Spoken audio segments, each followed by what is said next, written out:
오늘은 이제 우리가 보통 이제 일반적인 종교에서는 저 신심을 되게 강조를 하는데요. 이제 불교에서는 좀 일반 종교와 달리 좀 지혜를 되게 중요하게 생각하고 강조를 합니다. 그래서 이제 불교에서가 독특하게 그런 지혜라는 것을 좀 강조하고 지혜의 역할이나 지혜가 하는 역할이 되게 이제 중요하게 드러나는데, 그래서 불교에서 말하는 이 지혜라고 하는 것이 도대체 무엇을 목적으로 하고 있는지, 지혜라는 것이 이제 목적으로 하고, 우리가 지혜를 닦는 목적이 뭔지 하는 것에 대해서 다시 한번 이제 좀 살펴보려고 하는데요. 이게 이제 지혜를 이해하는 이제 뭐 통찰지라 하기도 하고 뭐 지혜라고 하기도 하고 하는데요.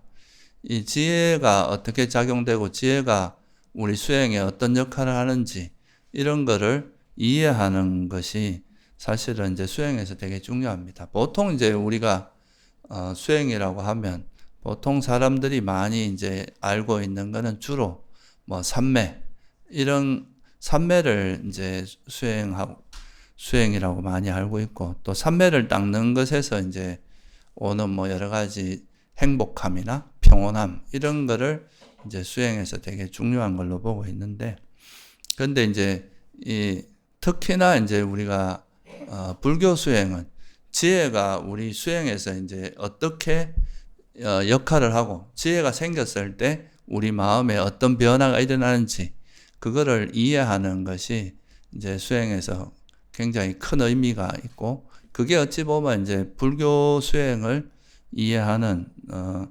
전환점이다, 이렇게 말할 수도 있어요. 그래서 어찌 보면 이제 지혜가 어떤 작용을 하는지 그거를 몸소 체험하는 거 있잖아요. 그게 이제 수행에 있어서는 굉장히 중요한 역할을 합니다. 그래서 그 지혜라는 부분에 대해서 이 지혜가 도대체 지혜를 닦는 목적이 뭔지 하는 거를 경전에 나오는 거하고 우리가 이제 수행에서 어떻게 작용하는지를 좀 살펴보려고 합니다. 먼저 이제 지혜라고 하는 말은 이제 영어에서는 뭐 위즈덤으로 번역하고, 이제 우리나라에서는 초기 불전 연구원에서는 이般냐라고 하는 걸 통찰지로 번역을 많이 했어요. 근데 어쨌든 뭐 지혜, 통찰지다 같은 뜻이라고 이해하시면 될 것 같고요. 약간 이제 뉘앙스가 다를 뿐이지. 그래서 우리가 보통 이제 어떤 대상을 만났을 때, 우리가 이제 뭐 살아가면서 뭔가를 인지한다 할 때는 어떤 대상과 접촉이 일어날 때 이제 그 대상을 인지하는 작용을 하는데, 그 인지하는 작용을 하는 데 있어서 이제 그 불교에서 말하는 그 어떤 심리 작용이 크게 보면 한 세 가지 제일 이제 중요한 세 가지가 인지 작용에 관여를 하고 있는데요. 나머지는 이제 뭐 그 인지된 거를 뭐 기억한다거나 뭐 또는 그 대상에 대해서 느낀다거나 이런 작용은 있지만, 사실 그 대상을 인지하는 것은 세 가지로 이제 이야기할 수 있습니다. 이건 뭐 자세히 설명을 안 드리고 그냥 여러분들 이런 게 있다는 것 정도만 이해해도 돼요. 인지작용을 하는 건 첫째는 이제 인식이라고 하는 산야라고 하는 거 들어봤죠, 그죠? 수상행식 할 때 그 인식, 그게 첫 번째고, 이거는 대상을 좀 두리뭉실하게 이해하는 거, 그죠? 인지하는 거. 그러니까 예를 들어서 이것이 꽃이다.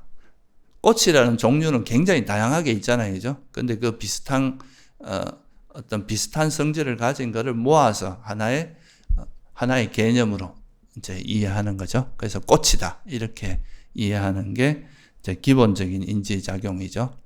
그래서 인식은 굉장히 초보적인 어떤 대상에 대한 인지작용입니다. 두리뭉실하게. 여기서 한 걸음 조금 더 나아가면은 이제 윈냐냐라고 해서 분별하는 거. 이거는 조금 더 자세하게 분별하는 걸 의미하는 거죠. 그러니까 이게 이제 꽃이다, 이렇게 말하는 거하고, 꽃의 색깔은 뭐고, 이거 모양은 뭐고, 어떤 꽃의 종류는 어떤 종류고, 뭐 이렇게 좀 더 자세하게 살피는 작용을 하는 거는 이제 의식의 작용이라고 하죠. 윈냐나라는 걸 의식으로 번역하잖아요, 그죠? 뭐 초기 불전에서 아르말이라고 번역하는데요. 일반적으로 이제 영어에서는 이제 consciousness로 번역하거든요. 그래서 이게 이제 쉽게 우리가 제일 많이 쓰는 용어로 이야기하면 의식이라고 이야기할 수 있어요. 그래서 이제 인식이 있고 의식이 있어요. 그리고 이제 여기서 한 걸음 더 나아가면은 우리가 오늘 이야기하고자 하는 주제는 그 지혜라고 하는 거는, 이거는 그냥 이제 이렇게 우리가 의식적인 분별만으로도 세상을 살아가고 뭐 이렇게 구체적으로 뭐 이해하고 이런 건 전혀 지장이 없죠. 그죠? 근데 이제 우리의 목적은 괴로움의 소멸에 있단 말이죠. 그죠? 그러기 위해서는 조금 더 한 걸음 더 나아간 그런 통찰이 필요한데, 그게 빠ඤ냐라고 하는 지혜의 작용이다. 이건 그러니까 현상을 그냥 적당히 아는 정도가 아니라 그 현상의 실상을 꿰뚫어 아는 정도로 깊이 들어간 거죠. 그래서 이게 이제 빨리어를 좀 보면은 좀 재미있는 게, 이제 산냐라고 하는 건 사 플러스 냐라고 하는 거고, 이제 윈냐는 위 플러스 냐 이렇게 보시면 되고, 뭐 그 빠냐는 PA 빠 플러스 냐 이렇거든요. 그러니까 이게 뜻이 싸라는 건 함께 투게더 이런 뜻이고, 위라는 건 좀 더 자세하게 나누어서 본다, 뭐 이런 분별해서 본다 이런 뜻이고, 빠라는 건 좀 앞으로 나아가서 한 걸음 더 나아가서 본다 이런 뜻이에요. 그러니까 그 말에서 뉘앙스가 이제 쌌냐라고 할 때 함께 본다 이 말은 두리뭉실하게 이거 전체를 모아서 이거는 꽃, 이건 마이크, 이건 책상 뭐 이렇게 좀 두리뭉실하게 전체적으로. 그러니까 이제 샀냐라고 하는 건 그 대상에 개념을 붙이고 이름을 붙이고 뭐 이런 거라 그랬죠. 그죠? 그리고 이제 윈냐는 그보다는 조금 더 자세하게, 뭐 저 사람은 어떻고 모양이 어떻고 얼굴 색깔은 어떻고 이 정도로 이제 우리가 일반적으로 쓰는 건 대부분 의식이죠. 그죠? 근데 이제 빠냐라고 하는 거는 여기서 한 걸음 더 나아가서 그 대상이 가지고 있는 실상, 예를 들면 이제 사람에 대해서 자세하게 이렇게 분별하지만 그 사람도 뭐 물질과 정신으로 이루어져 있고, 이거는 형성된 것이고 무상하고 이런 정도까지 꿰뚫어 아는 것은 지혜의 작용이다. 이렇게 이해할 수 있겠죠. 그죠? 그래서 어찌 보면은 우리가 이제 대상을 아는 작용을 할 때 반드시 이제 인식과 의식이 같이 일어나요. 수상 행식 할 때 이제 수는 느낌, 이제 상하고 식은 항상 일어나거든요. 식이 작용하면은 우리가 뭔가 대상을 안다 이러면 그 대상을 알 때는 인식과 의식은 반드시 작용하게 돼 있어요. 근데 지혜는 작용할 때도 있고 안 할 때도 있잖아요. 그죠? 우리가 이제 정신을 바짝 차리고 대상에 좀 더 깊이 알고 배우고 해서 이제 그 대상에 대해서 정확히 이해하면 지혜가 생기지만, 그런 게 없다면 그 일상적인 그 의식밖에 일어나지 않잖아요. 분별밖에. 그래서 이제 이 지혜라는 건 우리가 닦아야 개발되는 겁니다. 수행을 해서 반드시 닦아야 개발되는 거고, 이제 그냥 의식은 수행을 하든 안 하든 언제나 우리가 뭐 살아있는 생명체라면 의식은 항상 작용하게 된다고 볼 수 있겠죠. 그죠? 그래서 이제 우리가 관심이 있는 거는 그냥 일반적인 의식으로 하면 이제 살아가는 건 아무 문제가 없는데, 이게 이제 그 우리가 가지고 있는 문제를 해결하고 그 괴로움으로부터 벗어나기 위해서는 이 지혜의 작용이 꼭 필요하거든요. 그래서 이 지혜라는 것을 이제 우리가 닦아야 되고, 그래서 이 지혜는 닦아야 될 것이고, 마음이라고 하는 것은 이제 의식이나 마음은 사실 같은 말이라 그랬죠. 그죠? 이 의식이라고 하는 것은 우리가 이해해야 되고 분명히 알아야 될 그런 이제 대상이다. 이렇게 말할 수 있습니다. 그래서 그 교리문답의 긴경에도 보면은 이제 우리가 의식이 일어날 때 그 의식이 대상을 이제 분별할 때 그 분별하는 의식이 좀 더 깊이 분별하게 될 때 이제 그때 지혜가 함께 하게 되는 거죠. 그죠? 지혜가 일어나는 거고, 지혜가 없는 상태는 그냥 분별만 있는 거고, 그렇게 볼 수 있죠. 그래서 이 지혜와 의식이라고 하는 법들은, 이 법은 결합되어 있고 분리되어 있지 않다. 그러니까 이게 항상 의식이 일어날 때 함께 하느냐 안 하느냐 이 문제지, 만약에 이제 지혜가 있다 하면 이 지혜가 의식하고 무관하게 일어나지는 않는다 이 말이에요. 이거는 뭐 그리 중요한 이야기는 아닙니다. 그렇지만 이제 그래서 이게 결국은 이제 우리가 의식이나 앞에서 이야기할 때 우리가 마음이 있고 그 마음에 속한 것들이 있다 그랬잖아요. 그죠? 우리가 옛날부터 그런 이야기 많이 했죠. 그래서 우리가 이제 마음이 작용할 때 특히 그 이제 대상을 조금 더 깊이 꿰뚫어 하는 정도까지 나오면 그땐 지혜가 함께 하는 거고 그렇지 않으면 없는 거다. 이렇게 이해하시면 될 것 같고. 그래서 이 지혜라고 하는 거는 한마디로 이렇게 보면 지혜도 어떻습니까? 지혜도 마음과 그러니까 의식하고 함께 일어나는 거라고 본다면 의식은 어떻게 일어난다 그랬어요?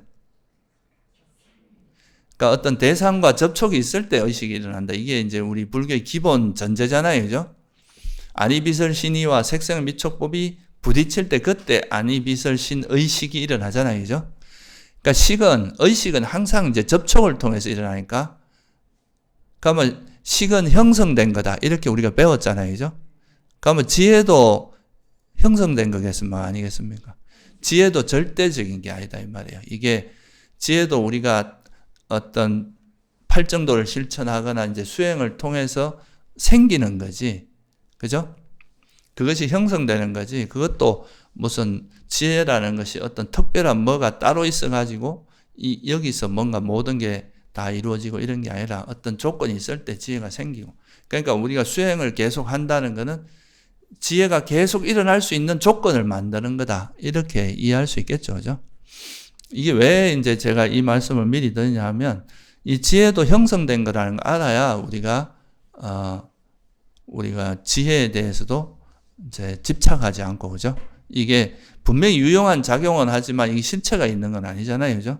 지혜가 어떤 절대적으로 한번 일어나면 영원히 사라지지 않는 그런 거라기보다는 이것도 수행을 통해서 계속 다지면 이게 정착될 수 있지만 그렇게 되기 전까지는 여러분들이 수행하다가 또 수행을 안 하고 방심하면 다시 퇴보할 수 있다.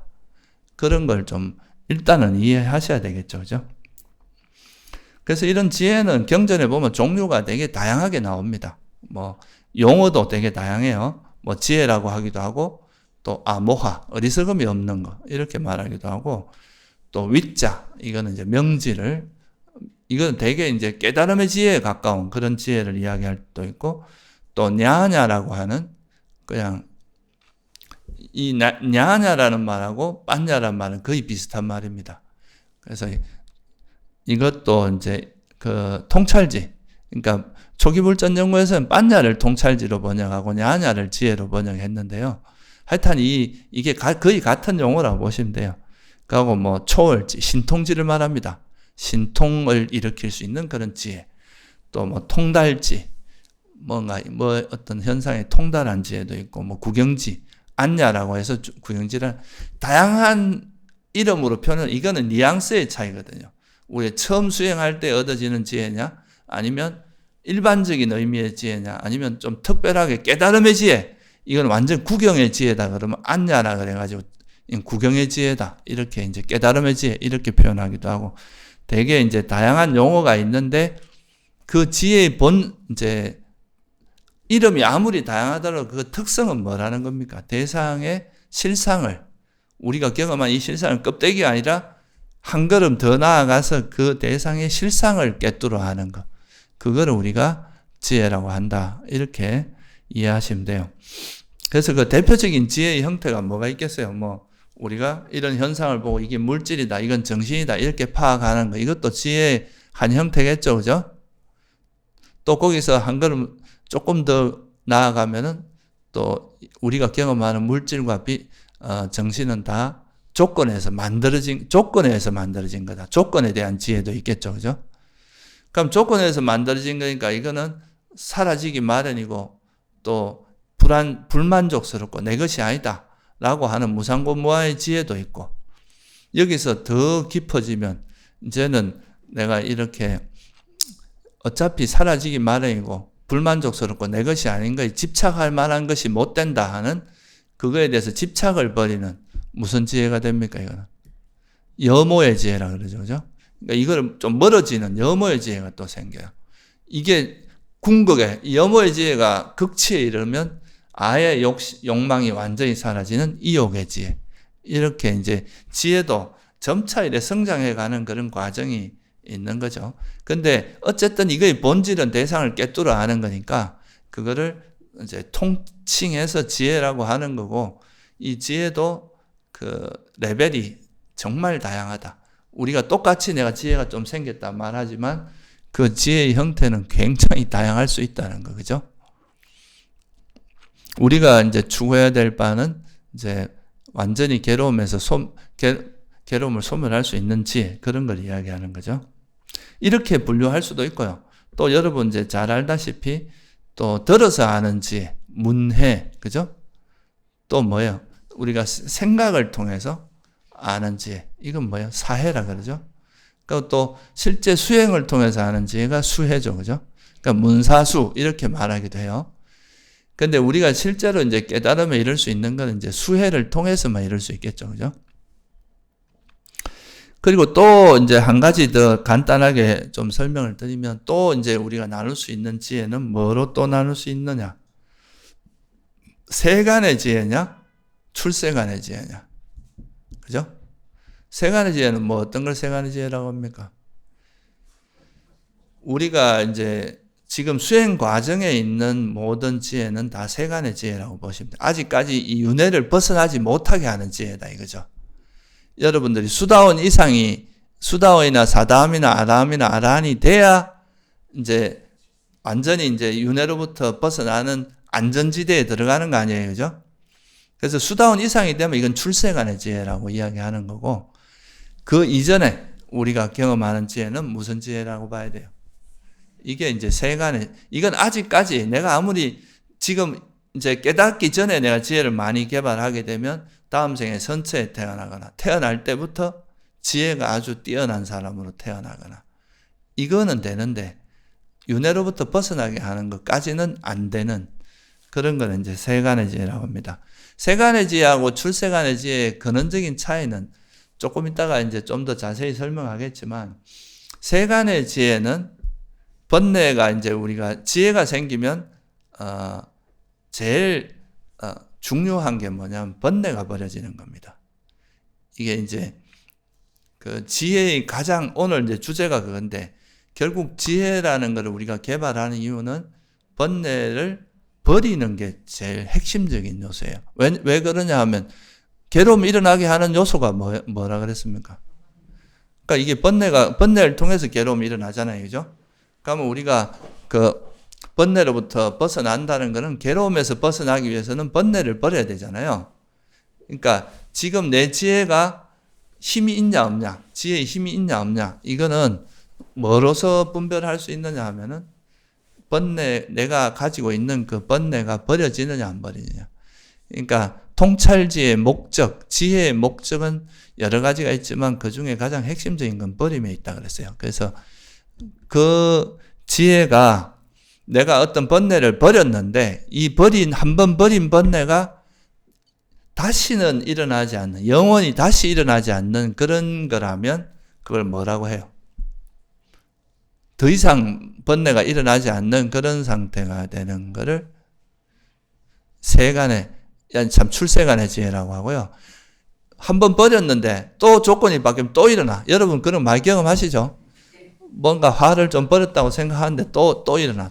계속 반복돼요. 그게 뭐냐 하면 아직까지 지혜의 힘이 약해서 완전히 뿌리채 뽑지 못한 거고, 그러니까 이제 그 지혜가 작용할 때는 버려졌다가 지혜가 또 약해지면 다시 일어나고, 이런 거는 이제 세간의 지혜라고 합니다. 그래서 우리가 세간의 지혜는 다른 말로 하면 다시 일어나는 지혜라고 해요. 다시 일어나는, 그러니까 뭐냐면 번뇌가 버려져도 그 번뇌가 다시 일어날 수 있다. 완전히 뿌리 뽑은 게 아니기 때문에. 근데 출생간의 지혜로 인해서 벌어진 건 다시 일어나지 않는, 그러니까 다시는 일어나지 않는 지혜. 뭐가 다시 일어나지 않느냐? 예를 들면 수다원이 되면 절대로 일어나지 않는 번뇌가 뭡니까? 뭐 유신경이라든가 의심이라든가 이런 것이 한번 버려졌는데 또 일어나면은 이건 수다원이 안 된 거예요. 근데 이게 이제 수다원이 됐다는 것은 그런 유신경이나 의심 이런 번뇌가 다시는 일어날 수 없다. 그게 이제 수다원이 됐다는 것을 우리가 반증할 수 있는 거다. 이렇게 볼 수 있습니다. 그래서 출세간의 지혜는 다시는 일어나지 않는 지혜고 세간의 지혜는 다시 일어날 수 있는 지혜다. 이렇게 구분할 수도 있어요. 뭐 이게 이제 보통 일반적으로 분류하는 뭐 이 외에도 다양한 분류법이 있겠지만 이제 크게 보면 한 요 정도로 볼 수 있습니다. 그러면 우리가 이제 지혜가 무엇을 목적으로 하는가 이거에 대해서 한번 살펴보려고 하는데요. 이게 이제 그 교리문답의 긴경이라는 경이 있는데요. 그 교리문답의 긴경에 보면 이제 사리불존자한테 이렇게 물어보면서 그거에 대해서 답을 하는 건데 이때 이제 그렇게 물어보거든요. 그러니까 지혜는 도대체 무엇을 목적으로 하느냐, 지혜의 목적이 뭐냐 그렇게 물어보니까 이제 사리불존자가 뭐라고 대답하느냐면 도반이여 지혜는 첫째 초월지를 목적으로 한다. 초월지라고 하는 것은 빨리어로 아빈냐라고 하는데 이게 이제 우리가 신통지라고 번역하기도 하고요. 초월, 그러니까 일반적인 범부의 수준을 좀 초월한 그런 지혜다. 이렇게 이야기하죠. 그래서 초월지를 목적으로 하고 통달지, 이건 빠린냐라고 합니다. 빠냐하고는 좀 다른, 빠리라는 말이 뭐예요? 빠리란 말이 뭐 철저하게, 뭐 그죠? 아주 우리가 뭐 빠리 니빠나 이런 말 들어봤죠, 그죠? 그러니까 이게 이제 되게 철저하게 안다 이 말이 가깝거든요. 그래서 이거를 이제 초기불전전고에서는 통달지라고 번역했어요. 통달했다, 통달하는 지혜. 통달지를 목적으로 하고 버림, 이건 빠하나라고 하는데 이거는 이제 우리한테 있는 번뇌를 버리는 게 목적이라는 거죠. 그래서 세 가지로 이야기합니다. 이제 사리불존자는 초월지를 목적으로 하고, 그 다음에 이제 통달지, 그리고 이 두 가지 지혜가 생기면 결국 뭐가 일어나냐면 버림이 일어난다는 거죠. 우리가 이제 보통 수행 이야기할 때 렛고 해라, 방하착해라, 이런 말 많이 하잖아요. 그죠? 다 내려놔라, 이런 이야기. 그게 다 뭐냐 하면 이제 이 번뇌를 우리가 어떤 대상에 대해서 집착하고 있는 그 번뇌를 내려놔라 이 말이거든. 그래서 뭔가를 이제 계속 우리가 괴로움이 일어나는 이유가 부처님께서 이렇게 살펴보니까 사라지기 마련인데 그걸 사라지지 말라고 거머쥐고, 그죠? 우리가 보통 이제 존재들은 항상 영원성에 대한 가래가 있어요, 그죠? 뭔가 영원히 존재하고 싶고, 내 젊음이 영원했으면 좋겠고, 내가 사랑하는 사람이 영원히 죽지 않았으면 좋겠고, 내 곁에 있었으면 좋겠고, 이런 영원성에 대한 가래. 또 이게 항상 행복이 나하고 행복하기를 바라는 가래도 있고, 그죠? 그리고 내 것이길 바라고 내 마음대로 통제하고 싶은, 내가 원하는 대로 이 세상을 통제하고 싶은 욕구. 이게 또 이제 가장 근원적인 욕구죠, 그죠? 여러분들 그렇잖아요, 그죠? 뭔가 이렇게 자기 뜻대로 모든 일이 이루어지고 내가 원하는 대로 상황이 통제되고 이런 걸 엄청 사람들이 그거에 대해서 자존감도 높고 자기 스스로가 되게 뛰어나다고 이렇게 된단 말이죠. 그래서 내가 뭔가 상황을 통제하고 싶은 욕구, 이것도 엄청 큽니다. 근데 이제 이런 것들이 결국은 이런 걸 통해서 나라는 존재를 이제 느끼고 근데 이제 그런 것이 현실적으로는 불가능한 건데 그런 집착이 있다는 거죠. 그래서 이제 그런 가래 때문에 괴로움이 일어난다. 이렇게 보신 것이 이제 부처님의 통찰이기 때문에 그거를 이제 결국은 이것 때문에 우리가 끊임없이 윤회하게 되고 또 그로 인해서 괴로움이 계속 일어나는 이게 이제 우리 중생들의 삶이다. 이렇게 보신 것이 그거를 이제 체계적으로 설명한 게 12연기란 말이에요. 그죠? 그래서 이제 결국은 우리가 지혜를 닦는 목적은 괴로움의 이 세상의 진리를 통찰함으로써 이 진리를 통찰하는 거에 관여되는 게 지금 초월지하고 뭐겠어요? 통달지라고 하는 이 두 가지고, 이 지혜가 생기면 결국 그 결과로서 뭐가 일어나겠어요? 버림이 일어난다는 거죠. 놓아버림. 그러니까 실제 번뇌가 버려지고 우리가 집착이 놓아지고 어떤 거에 대해서 거머쥐지 않는다. 이건 이제 대념청에도 그런 말이 나오죠. 그죠? 나중에 이제 수행이, 이제 궁극에 이르면, 이제 지혜와 바른 기억만이 현존할 때까지, 그죠? 그렇게 항상 지혜가 현존하는 거예요. 그렇게 되면, 이제 그는 더 이상 세상에 대해서 아무것도 움켜쥐지 않는다. 아무것도 이제 거머쥐는 게 없다 이 말이죠. 그렇게 되는 것이 이제 수행이다. 그래서 결국은 이제 이 수행에 우리가 지혜를 닦는 가장 큰 목적은 우리가 살아가는 이 세상 또 나라고 하는 존재에 대한 통찰. 그것이 이제 극치에 이르르면 빠린냐라고 하는 이제 통달해서 또는 이제 초월지, 이거는 이제 신통에 가까운 그런 걸 얻어서 결국 이제 내가 거머쥐고 있는 나를 괴로움으로 계속 일어나게 하는 그 번뇌를 놓아버리는 거. 이게 이제 수행의 목적이다. 이렇게 말하고 있습니다. 그리고 이제 여기서 또 우리가 이제 알 수 있는 거는, 삼매를 통해서는 사실은 이제 삼매를 닦아도 일시적으로는 번뇌가 버려집니다. 여러분들이 삼매에 들어있는 동안엔 번뇌가 안 일어나잖아요. 그죠? 막 집중되어 있는 동안 안 일어나. 근데 이 이제 삼매에서 나온 다음에 일상으로 돌아오면 이제 몸이 피곤하거나 정신적으로 피로할 때 다시 번뇌가 일어난다는 거죠. 그래서 이 삼매 자체로는 번뇌를 소멸할 수 없다고 보는 거예요. 여러분들이 이제 부처님 당시에 부처님께서 외도의 스승을 만나서 이제 되게 고도의 삼매를 얻잖아요. 그죠? 무슨 삼매, 무소요처하고 비상비비상처라는 그런 이제 삼매를 배웠는데, 그때 이제 당신이 이제 그 선정에 들어있을 때는 너무나 행복하고 아무 번뇌가 없고 너무 좋은 거예요. 근데 이제 거기서 나온 다음에 다시 일상으로 돌아오면 몸이 피곤하거나 마음이 피로해지면 또 번뇌가 일어나는 걸 보면서, 이건 궁극적인 게 아니구나. 그러니까 선정 자체가 완전한 괴로움의 소멸이 아니다. 이거는 그냥 일시적으로 이제 그렇고, 물론 이 선정이라고 하는 상태, 삼매라고 하는 상태가 지혜를 개발하는 굉장히 중요한 토대가 되긴 합니다. 이 삼매라는 것이. 그렇지만 궁극적으로 우리가 이제 번뇌를 뿌리채 뽑으려면은 결국은 뭐가 필요하다 그랬어요.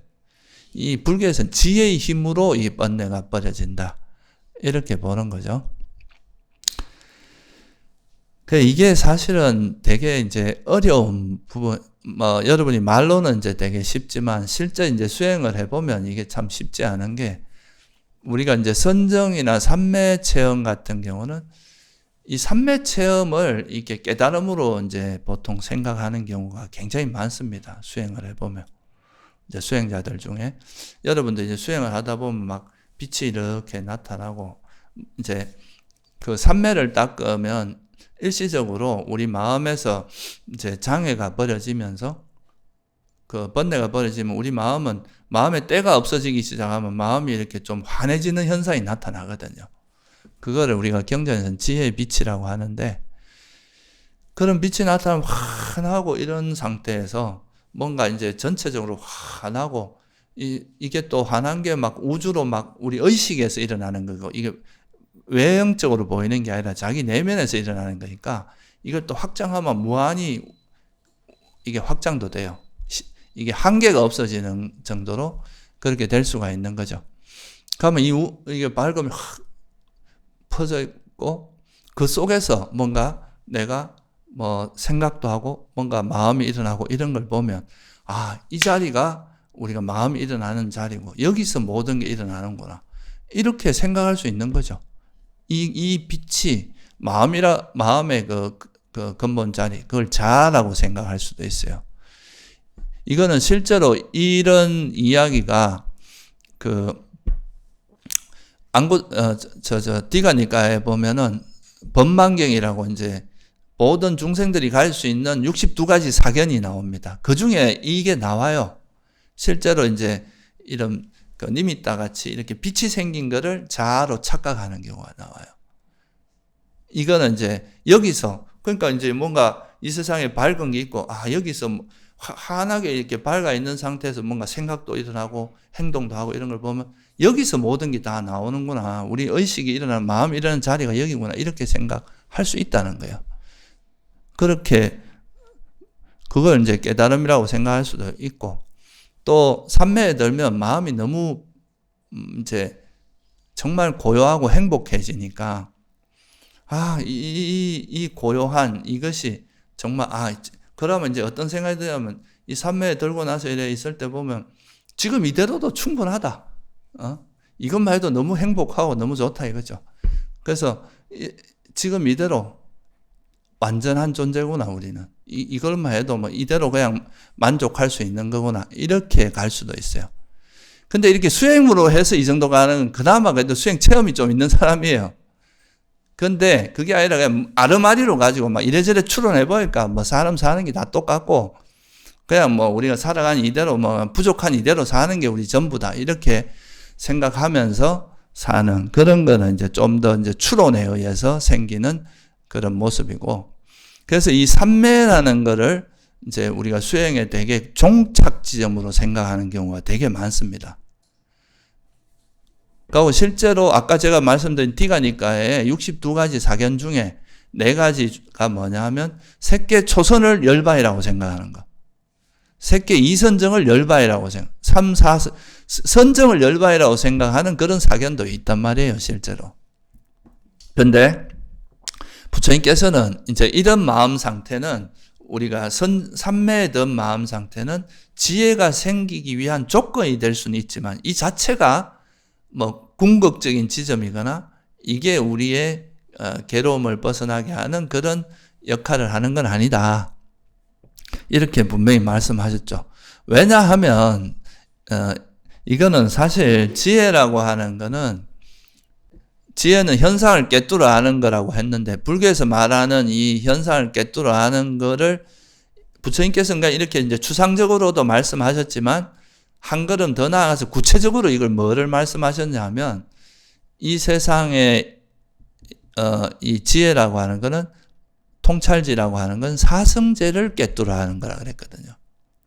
이 세상에 있는 모든 것이 이제 괴로움과 괴로움의 소멸에 대한 진리. 그러니까 우리가 살아가면서 경험하는 이 모든 것들이 다 물질과 정신현상일 뿐이고 그것은 형성됐기 때문에 소멸되기 마련이라는 이런 괴로움이라는 걸 통찰하는 것. 이거하고 그럼에도 불구하고 우리가 분명히 보세요. 이 세상에 있는 건 내가 경험해보면 내가 뭔가 대단한 것이 있는 것처럼 예를 들면 아까 말한 빛 이런 것도 우리가 마음에 나타난 현상을 그냥 이걸 빛이나 자아라고 인식하는 겁니다. 이것도 어떻게 보면 우리 인식에 의해서 만들어진 거죠. 관념적으로. 그래서 이런 것도 이제 관념에 의해서 만들어진 거니까 이것도 결국은 인식에 의해서 만들어진 거는 형성된 거잖아요. 그죠? 그러니까 이런 것들도 다 그냥 형성된 것들일 뿐이에요. 사실은 엄밀하게 말하면.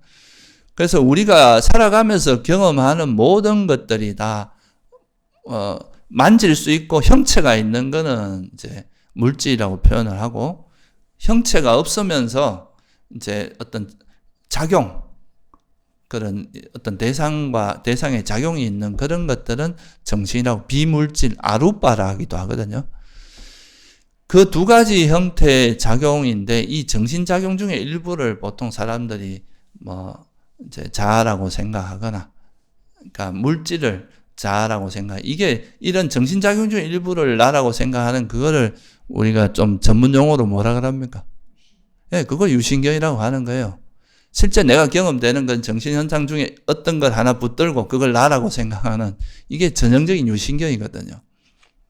그래서 이제 그런 것들을 이 세상에 형성된 것들은 다 부처님께서 뭐라고 보셨어요? 소멸되기 마련이고 그래서 이거는 만족스럽습니까? 불만족스러워요? 사라지기 마련이란 이 자체가 불안정한 겁니다. 그죠? 현재 상태가 언젠가는 바뀐다는 뜻이니까 불안정한 거죠. 그러니까 불만족스러워. 그러니까 이제 뭐예요? 그러니까 이거는 이제 내 것이라 할 수도 없고 내 마음대로 통제가 안 되는 거예요. 그죠? 특히나 이제 괴로움인 거죠. 우리가 이거 현재 이렇게 형성되는 것 자체가 정말 만족스러운 게 아니다. 이것 때문에 이제 이거는 괴로움이, 본질적으로 괴로움의 요소가 있다. 이거를 이제 통찰하게 되면 그 다음에는 어디로 가겠어요? 이게 이제 정말 괴로움인데, 괴로움인 걸 분명히 안다면 우리가 여기에 대해 집착을 안 할 거 아니에요. 그죠? 근데 이게 이제 괴로움인 걸 모르면은 어떻게 되겠어요? 계속 뭔가를 또 하고 싶은 욕망이 계속 일어나서 또 새롭게 뭔가 새로운 생각이 일어나고 또 뭔가 마음이 계속 이어질 거 아니에요. 그죠? 그래서 그것 때문에 이제 괴로움이 일어난다고 본 게 이제 집성제의 내용이거든요. 우리 가래가 있으니까, 집착하는 그 가래가 있으니까 계속 그런 형성되고, 형성된 것은 괴로움이니까 괴로움이 멈추질 않는다 이거예요. 근데 이제 그래서 이 괴로움이라는 것을 이해하면, 우리가 이제 형성된 것이 괴로움이라는 걸 이해하게 되면 이거를 이해함으로써 이 형성된 것으로부터 벗어나는 거, 그죠? 더 이상 형성되지 않는 이게 뭐라고 본 겁니까? 이게 열반이라고 본 거잖아요. 그죠? 그러니까 계속 뭔가를 경험하고 현재 행복을 유지하고 이런 게 행복이 아니라고 본 거잖아요. 열반이 아니라고 본 거잖아요. 그죠? 그래서 삼매라는 것을 우리가 현재 행복한 거, 현재 막 편안하고 고요하고 여기에 어떤 경계를 경험하는 거를 열반이라고 본 적이, 말씀하신 적이 없어요. 부처님께서는. 우리가 사실 이거는 우리나라에서 제일 많이 있는 금강경에도 이런 말이 나옵니다. 약 이색견화, 그죠? 색으로서, 그러니까 나를 찾거나, 이 음성으로서 나를 찾으면, 불능견열애다, 그죠? 시인행 사도, 이 사람은 사도를 행하니까, 그 열애를 볼 수 없다. 열애를 보려면 이 색과 형색이나 소리로는 이 열애를 볼 수 없다는 이야기잖아요, 그죠?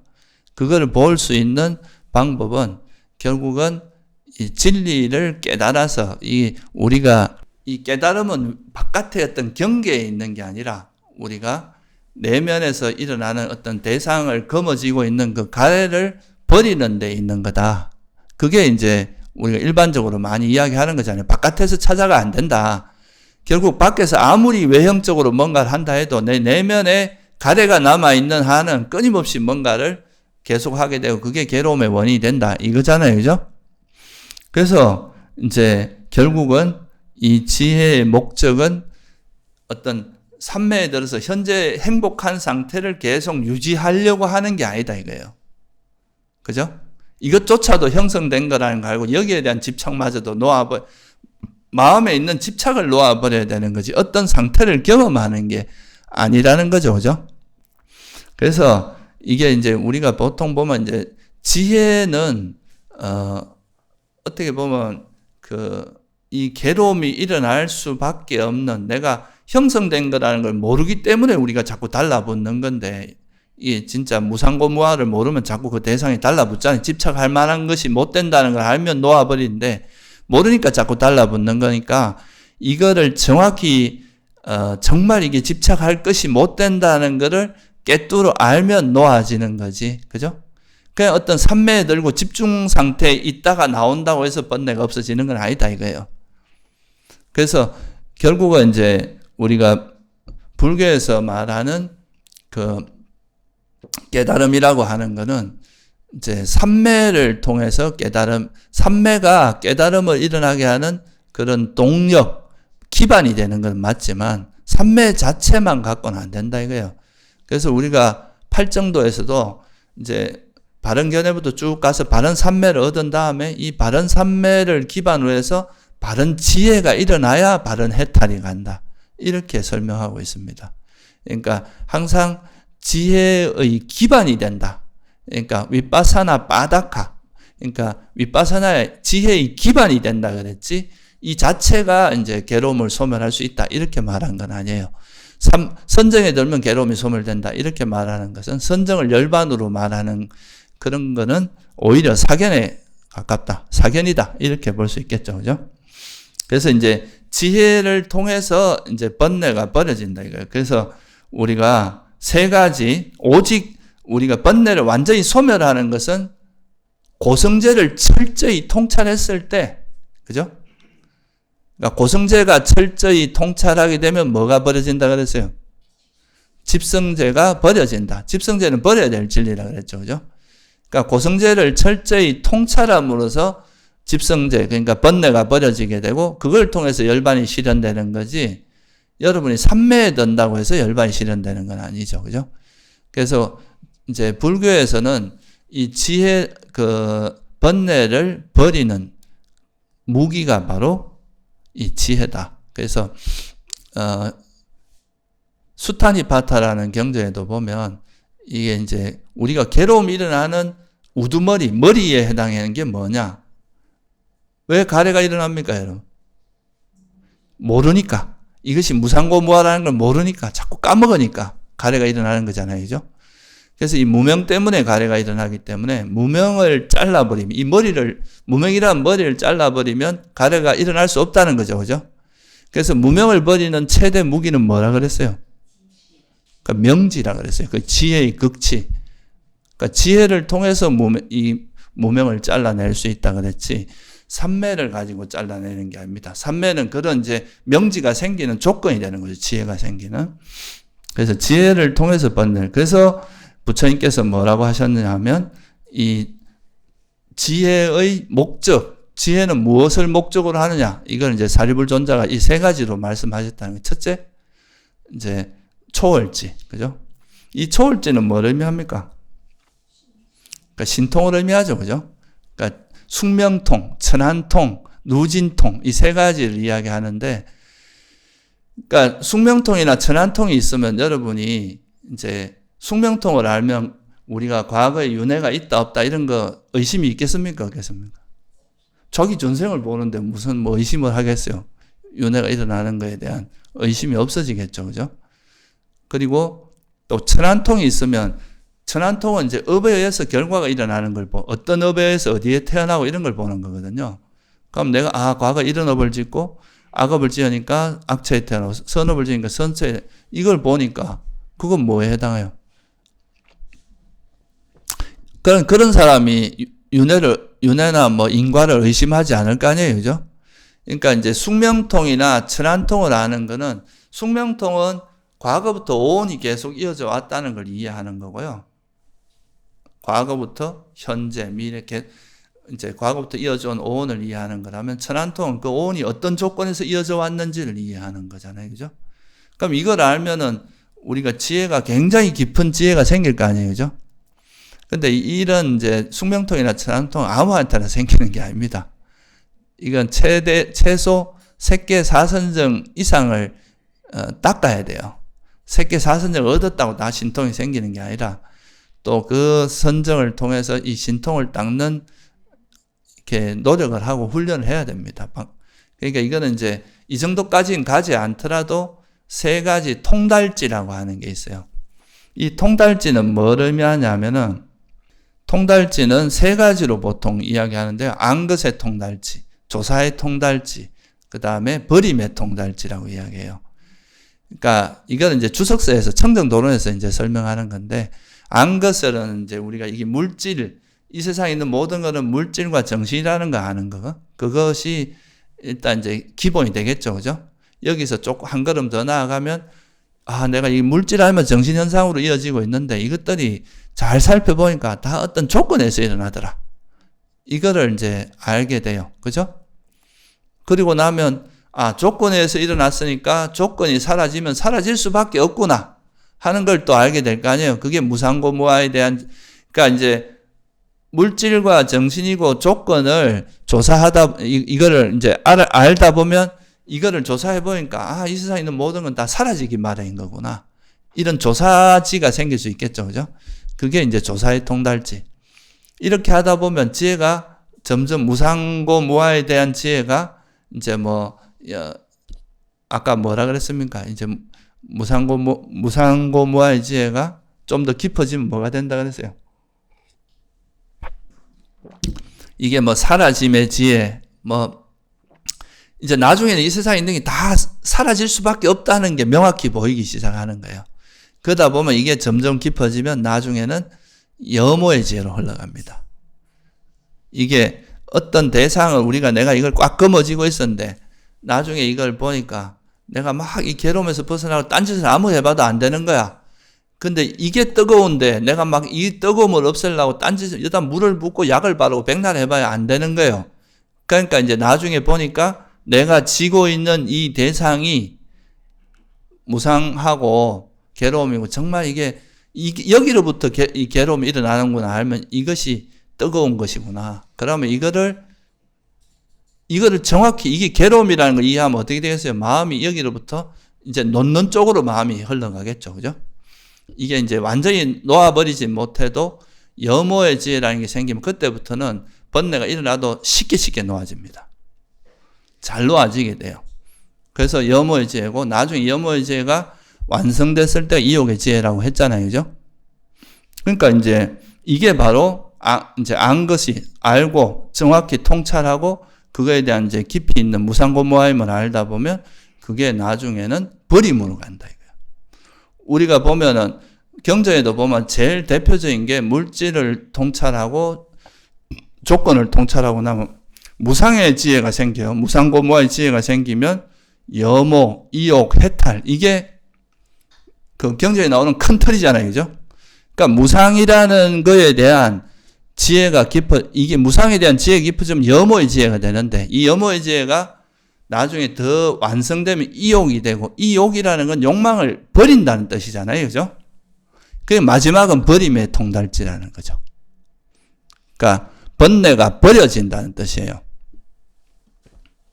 그래서 우리가 이제 그 지혜의 가장 중요한 목적은 이제 우리가 경험하는 모든 현상은 물질, 정신 또는 이제 다섯 무더기 오온인데 그것에 대한 철저한 통찰이 통해서 그죠?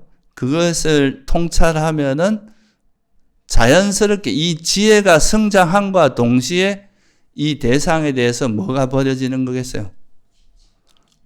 가래가 버려진다 이거죠. 그래서 이게 이제 지혜의 가장 중요한 목적은 버림에 있다고 이야기하는 거예요. 그러니까 통찰을 통한 버림. 이거를 이제 제가 좀 알기 쉽게 이야기해서 이해하고 내려놓는다 이렇게 표현한 겁니다. 우리가 지혜라는 거를 지혜가 지혜의 힘으로 놓아지는 거지. 이건 여러분 직접 한번 그 지혜의 힘을 느껴봐야 돼요. 내가 그동안 그렇게 애를 써도 잘 안 버려지던 그 번뇌들이 내가 이 대상의 그 원인, 왜 이런 번뇌가 일어나는지 그 우리가 이제 어떤 대상에 대해서 화가 많이 일어난다면 그 대상에 대한 분명히 뭔가 집착하는 게 있고, 그죠? 가래가 있단 말이죠. 그 가래가 있으면 그 가래 이면에는 어리석음이 있다 그랬잖아요. 그 어리석음을 정확히 봐야 돼요. 자기한테 어떤 어리석음이 있는지. 이거는 마치 우리가 병이 들었는데 여러분이 무슨 병이 들었는데 그 병명을 모른다. 이렇게 하면은 치료가 시작될 수 있어요, 없어요? 자기 나름대로 여러 번 노력을 한다고 하지만 엉뚱한 노력을 하게 됩니다. 잘못하면은. 자기는 그러니까 이게 되게 지금 뭔가 심각한 예를 들어서 여기 이제 위암이 걸렸는데 그 위가 아프다고 해서 배탈약만 계속 먹는다. 배 아픈 약만, 위염약만 위 아픈 약만 자꾸 먹는다. 이래가 나을 수가 없겠죠. 결국 우리가 이제 그 병을 낫는 거는 또 약간은 다른 문제이긴 하지만 일단은 그 병의 원인을 정확히 통찰했을 때 우리가 그다음부터는 약을 먹는 기간의 시간이 이제 거기에 적합한 처방을 하기만 하면 시간 문제잖아요. 그죠? 언젠가는 분명히 버려지는데 근데 이런 이제 지혜가 없게 되면은 그런 그 방향 자체를 정확히 잡지 못하면 노력은 죽으라고 하는데 계속 겉돌게 됩니다. 실제로 자기 문제는 해결은 안 돼요. 그래서 자기가 어떤 고질적인 번뇌가 있으면 그 번뇌의 원인을 정확히 이해하는데 그 번뇌의 끝에는 뭐가 있느냐 하면 사경과 어리석음이 보통 숨어 있습니다. 그 가래 중에서도 이제 그 대체로는 보면 이제 사견이 주로 많이 들어 있거든요. 사견과 내가 뭔가 검어지고 있는 그 견해와 그 뒤에 숨어 있는 거는 이제 어리석음인데, 그 어리석음이 뭔지를 이제 명확히 보고 난 다음에 그 어리석음을 깨는 방향으로 지속적으로 노력을 하게 되면, 그 어리석음과 사견을, 그러면 나중에 되면 이거는 이제 번뇌가 버려질 수밖에 없겠죠. 그죠? 그래서 그런 식으로 우리가 수행을 하는 것입니다. 그래서 이제 이 지혜의 가장 중요한 그 목적은 통달지를 통해서 버림에 있다.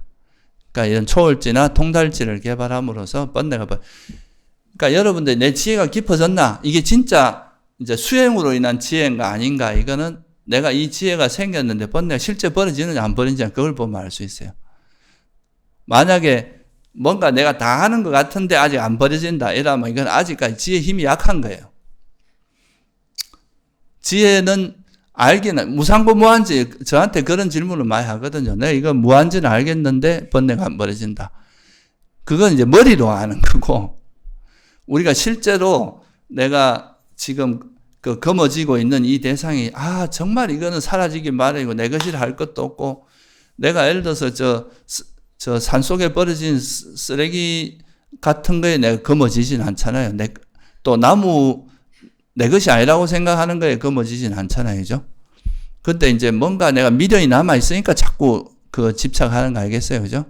그래서 이게 이제 결국은 우리가 진짜 수행으로 인한 지혜가 생겼느냐, 안 생겼느냐, 이거는 뭐를 통해서 할 수 있느냐 하면은 이제 어떤 대상에 대해서 내가 그걸 통찰했다 했을 때 그 번뇌가 진짜 버려지면 그건 이제 진짜 의미 있는 지혜라고 할 수 있는 거고, 그렇지 않은, 그게 알긴 아는데 안 버려진다 이러면 아직 머리로 아는 거다. 이거는 실제 수행으로 아는 건 아니다. 이렇게 이해하시면 돼요. 그러면 이제 지혜가 어떻게 개발되느냐 하면, 지혜가 개발된다는 건 기본적으로 이제 바른 견해가 사성제에 대한 지혜잖아요. 그죠? 이 바른 견해가 계속 개발되고 그게 깊어지는 게 지혜가 생기는 거거든요. 그러려면은 우리가 이제 지혜가 생기기 위해서 뭐가 있어야 되겠어요? 첫째, 바른 견해가 있어야 되겠죠. 바른 견해가 없는 상태에서는 지혜가 생길 수가 없습니다. 여러분들이 만약에 이 세상에서 내가 이대로 그냥 있는 그대로 사는 게 행복이고, 이게 진짜 우리가 깨달음이야, 이런 견해를 가지고 수행한다면, 여러분이 첫날 만날 수행한다 해도 뭐가 되겠어요? 결국은 이 현실에 대한 집착을 놓을 수가 없겠죠. 그죠? 저도 옛날에 약간 외도에 잠깐 있었던 적이 있는데, 거기서는 이제 깨달음을 뭐라고 정했냐면, 자아가 우리에게 진화가 있는데 그 진화가 주체가 돼서 살면 그게 깨달음이다, 이렇게 정의를 했어요. 그러면 이렇게 정의를 하고 내 그 방향으로 노력을 수천 년, 수만 년 한다 해도 우리가 바른 견해 입장에서 보면 어떻게 됩니까? 난 끊임없이 자아를 찾고 있을 거 아니에요. 그죠? 그 자아가 주체 역할을 하면 자아를 찾아야 되니까, 그런 식으로 노력을 하게 되면 그게 아무리 해도 이게 이제 나라는 걸 놓지 못하기 때문에, 이게 그때 제가 느낀 거는 내 자만이나 이기심, 이런 게 놓아지질 않는다는 걸 느꼈거든요.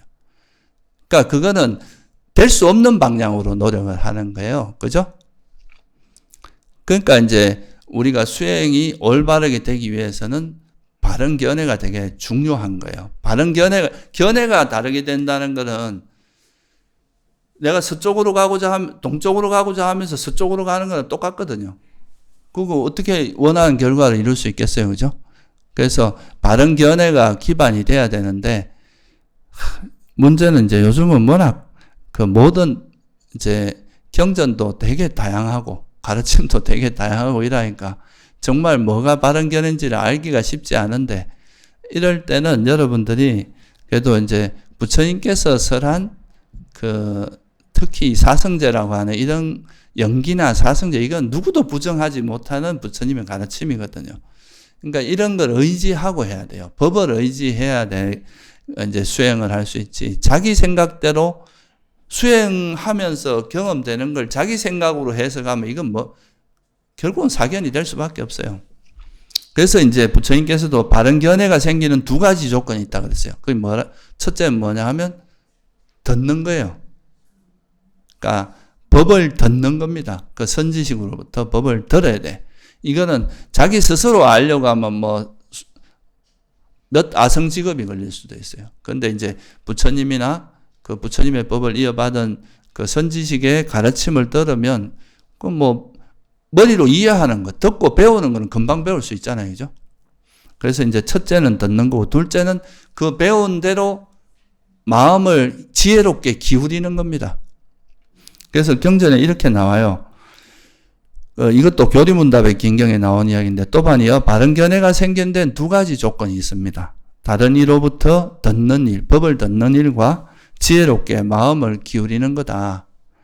또한 이 두 가지 조건이 바른 견해를 생기게 한다. 그러니까 우리가 바른 견해가 생기기 위해서는 첫째는 들어야 됩니다. 자기 법을 공부하지 않고 우리가 바른 견해를 알기 어렵다는 거죠. 부처님께서 열반하시면서 하신 말씀이 뭐예요? 뭘 의지해서 공부하라 그랬어요? 당신이 설한 법과 율, 그죠? 이 두 가지를 의지해서 수행하라 그랬잖아요. 그래서 이제 이 법을 듣고 이 법에 따라서 현상을 자꾸 보는 연습을 하는 게 지혜가 생기는 조건이다, 이 말이에요.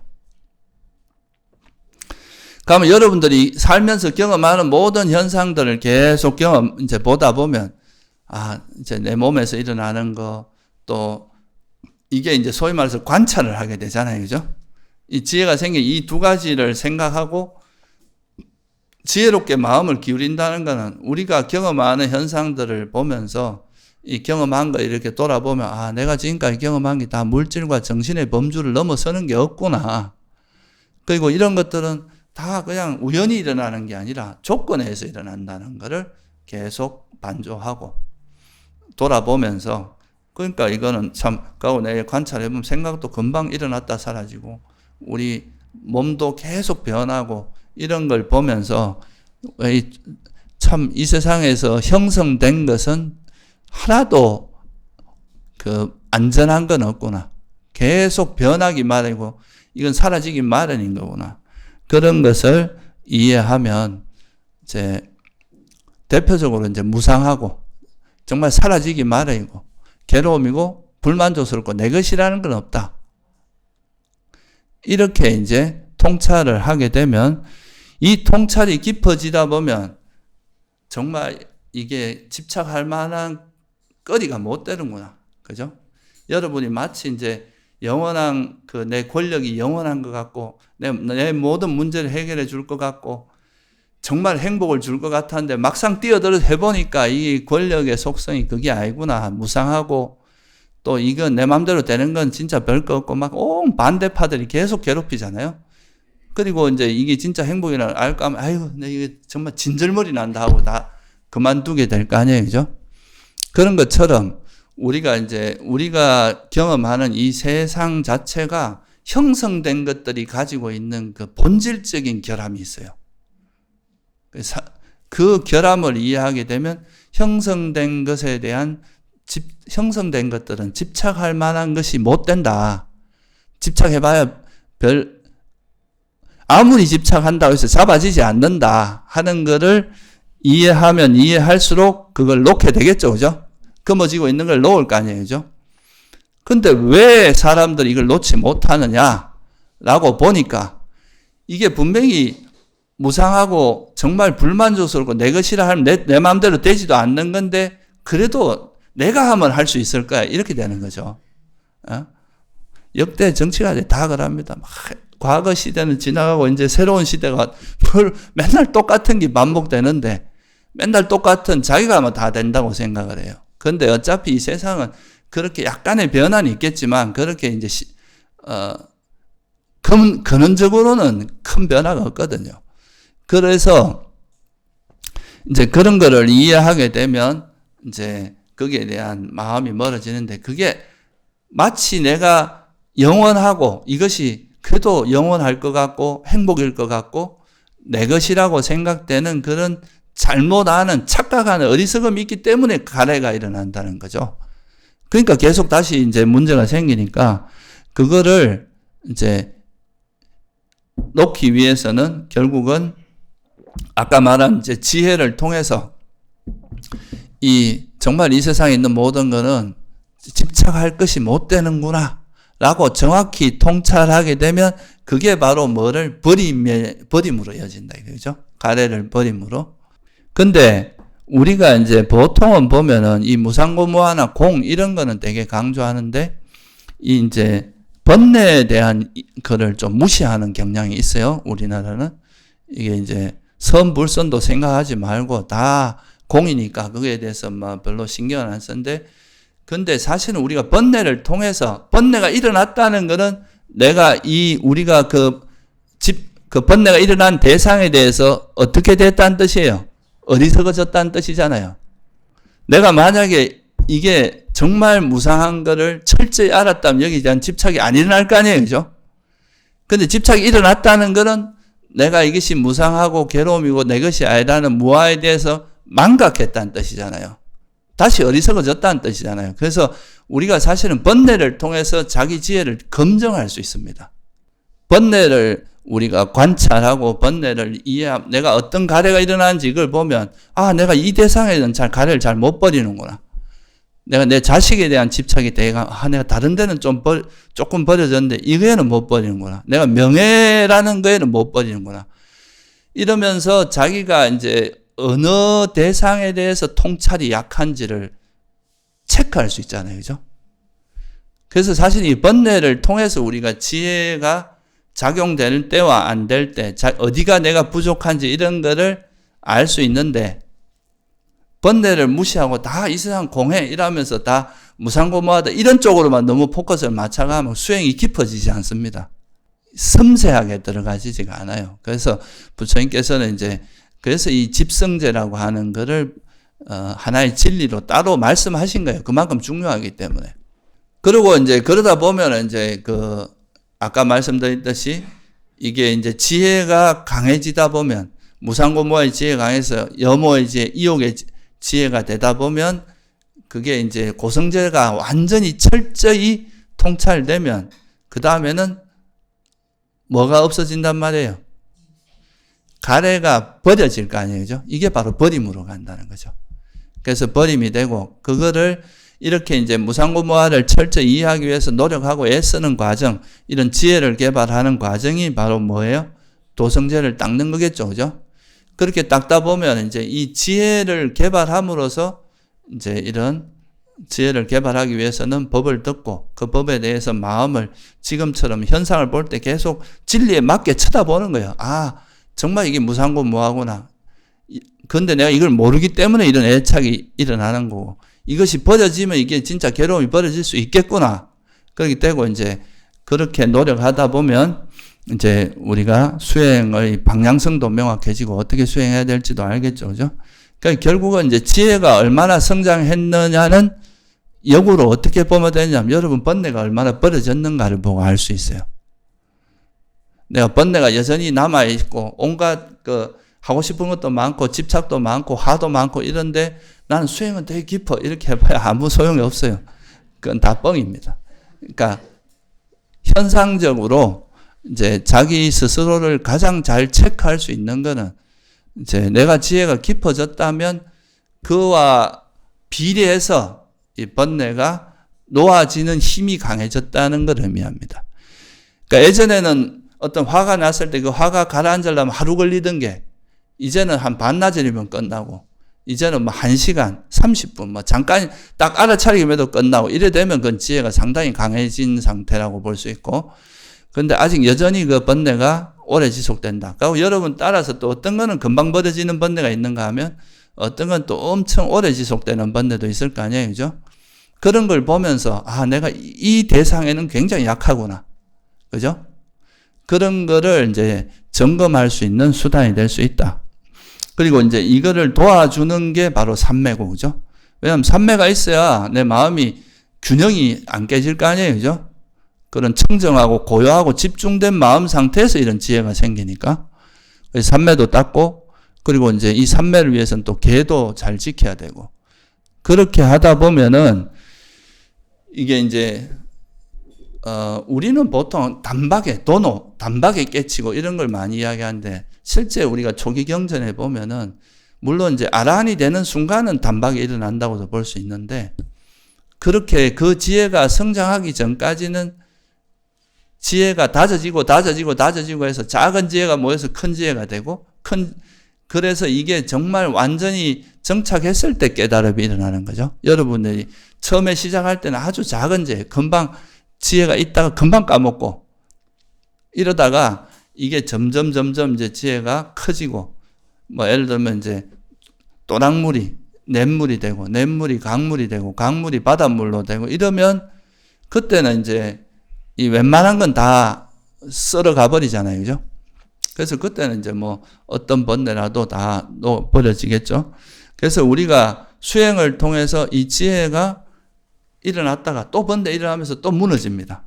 또 일어났다가 무너지고 하다 보면 이 지혜가 점차 한 번, 두 번, 세 번 하다 보면 점점 다져지고 해서 나중에는 어떤 상태에서 어떤 대상을 만나도 그 지혜가 무너지지 않고 깨지지 않는 그런 상태가 바로 그 바른 기억의 확립이라고 하는 사티파타나라고 하는 겁니다.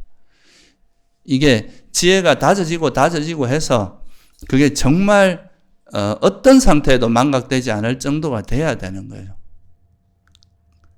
이게 갑자기 그래 되는 건 절대 아니다 이거예요. 그래서 이게 이제 여러 가지 경전에 나오는데, 마지막이니까 이제 기타기리경이라는 경이 있는데요. 여기에 보면 뭐라고 하냐면, 비구들이요, 나는 구경의 지혜가 단박에 이루어진다고 말하지 않는다. 비구들이요, 그러나 순차적인 공부지엄. 여기서 공부지엄은 이제 시카, 그러니까 이게 우리 삼학이라고 들어보셨죠, 그죠? 개정해, 삼학, 그죠? 그래서 이제 순차적으로 개정해를 닦고, 순차적인 실천, 그러니까 노력, 그리고 순차적인 도닦음은 이제 팔정도를 이제 이런 이야기하는 겁니다. 그러니까 이 수행을 순차적으로 개정해도 이제 결국은 수행을 이제 차근차근 하다 보면 지혜가 하나하나 이제 성장해서 순차적인 도닦음으로 구경의 지혜가 이루어지는 것이다. 이렇게 이제 설명을 해요. 그러니까 여러분들이 이제 이 지혜도 한 방에 뭔가 딱 해서 어느 순간에 뭔가 반짝하면 끝난다 이렇게 생각하면 정말 오산이고, 여러분들이 쌓아온 번뇌의 세월을 한번 생각해 보세요. 그 쌓아오기는 수십 년을 쌓아놓고 이게 한 방에 그냥 앉아있다가 그냥 갑자기 깨지고 이런 절대 안 됩니다. 그 지혜가 그 대신에 이제 지혜의 힘이 훨씬 번뇌보다 힘이 강하기 때문에 지혜가 강해질수록 이제 번뇌의 힘은 점점 빠지고, 이제 내가 30년 했다고 꼭 30년 수행을 해야 번뇌가 버려지는 건 아니지만, 그래도 이제 어느 정도는 비례한다는 거죠. 그렇게 해서 지혜가 이제 서서히 다져지고 하다가 작은 지혜가 조금 더 큰 지혜가 되고, 이 큰 지혜가 조금 더 큰 지혜, 이러다가 이제 정말 행주자와 어느 때나 지혜가 망각되지 않는 정도가 됐을 때, 그래서 이걸 경전에서는 이제 부분적으로 이제 이런 지혜, 바른 기억은 결국 지혜를 잊지 않는 거거든요. 그죠? 그래서 이게 부분적으로 확립되면 수다원, 사다함, 아나함, 유학이라 그러고, 완전히 확립돼. 그러니까 이제는 이게 완전히 이게 빈틈없이 돼서 이 사이에 번뇌가 빠져나올 틈이 없는 거예요. 완전히 버려진 거죠. 이런 상태를 이욕이라 하기도 하고, 누진통, 번뇌가 완전히 소멸됐다 하기도 하고, 이제 바른 기억의 확립, 이건 지혜가 통달지가 완성된 거죠. 그죠? 그러면 버림이 완성된다 이거예요. 그래서 이제 지혜가 완성되면 번뇌가 완전히 소멸한 누진통이 생기고 버림도 완성돼요. 지혜의 목적이 끝나는 거죠. 그래서 우리가 이 불교 수행은 지혜를 개발하는 수행이고, 이 지혜를 이제 개발하기 위해서는 우리가 우리 몸과 마음, 물질과 정신을 계속 관찰하는 수행을 해야 되는 거고, 그죠? 알아차림을 해야 되는 거고, 그걸 통해서 우리가 몸과 마음에 대한 통찰이 깊어질수록, 진짜 이거 형성된 것이구나. 그래서 이거는 정말 내가 집착할 것이 못 되는구나 하는 그 지혜가 완성될 때까지 꾸준히 노력해야 된다. 이거를 이제 뒷받침해 주는 게 삼매고, 그죠? 삼매와 계라고 하는 거라는 거. 근데 이제 궁극적으로 번뇌를 버리는 그 직접적인 요인은 뭐라는 겁니까? 지혜입니다. 그래서 이 지혜의 힘을 여러분이 좀 느껴보면 수행의 질이 달라져요. 우리가 그냥 단순히 막 어떤 집중을 해서 억지로 번뇌를 누르는 거나 자기 번뇌를 막 누르는 게 아니라 이 지혜의 힘에 의해서 내가 진짜 이 집착할 게 못 된다. 화낼 만한 가치가 없다는 거를 철저히 통찰하면 그 지혜의 힘이 버려진다는 거죠. 버리게 만든다는 거예요. 이거는 이렇게 한 거는 힘이 안 들어요. 근데 우리가 막 억지로 참고 막 이런 거는 사실 애는 많이 쓰는데 그건 또 금방 좀 그 힘이 좀 빠지면 금방 다시 번뇌가 일어납니다. 그리고 제가 이제 삼매를 닦을 때도 이 지혜를 기반으로 삼매를 닦아라 그랬잖아요. 그죠? 그러니까 이 지혜의 힘이 있으면 장애가 저절로 버려져요. 그러면 방해 요소가 없는 데서 내가 여기 가만히 있는 건 되게 쉽잖아요. 근데 자꾸 마음은 막 날뛰는데 이걸 어떻게 할지 몰라 억지로 붙들고 있는 거는 일시적이긴 하지만 그게 에너지도 너무 많이 들고 하고 이게 쉽게 지치거든요. 그래서 이 지혜가 불교 수행에서 그만큼 중요하고 지혜의 힘을 여러분이 수행하면서 지혜가 이렇게 작용을 하는 거를 이 지혜가 작용하니까 이렇게 번뇌가 버려지는구나 하는 걸 직접 몸소 체험하는 걸 좀 많이 할수록 수행에서는 되게 재미도 있고 또 수행의 향상도 있지 않을까 그렇게 생각합니다. 예, 오늘 여기서 마칠게요.